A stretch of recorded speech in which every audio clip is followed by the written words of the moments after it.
Welcome back, my fellow primers. And for anyone new tuning into the channel, welcome. I'm Leo. This is State of Prime, your source for staying mentally, physically, and spiritually primed for any state. Okay, guys, now today we're talking about what to do when you're triggered and angry. Stay tuned, let's dive into it.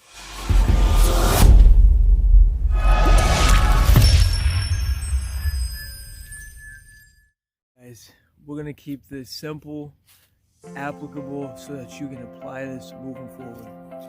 So, the other day, I was leaving out to work, and my oldest son, he was playing with his sister. Long story short, I guess some dirt got in her eyes or something, and I was triggered. Right? It's whenever they hurt each other, it can be a trigger that happens within me, and then I project that onto them.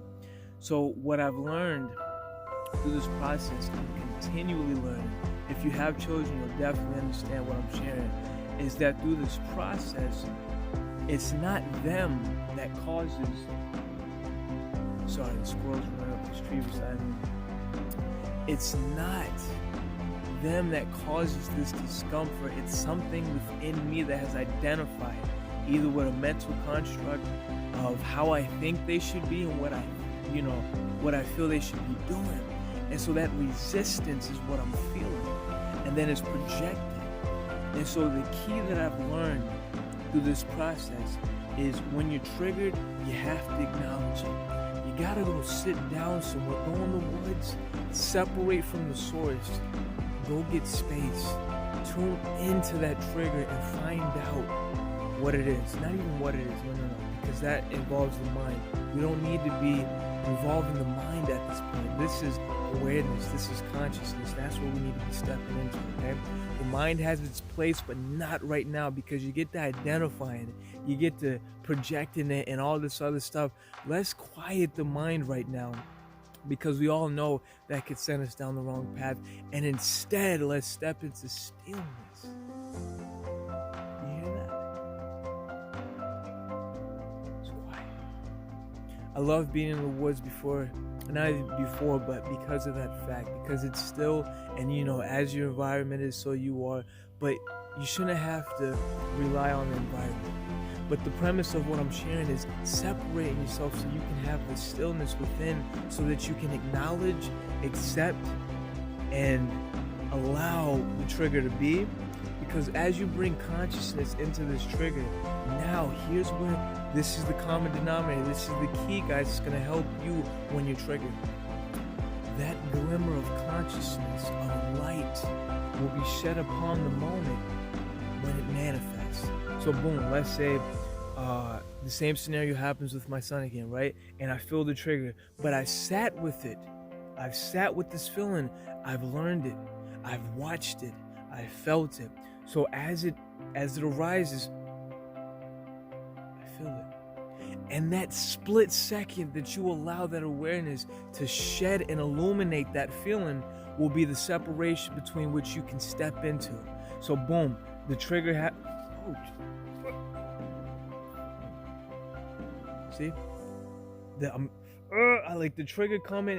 It's unconscious, it's impulsive, and then the awareness, though, the consciousness that you are behind everything that's happening, you're aware of that as it's happening.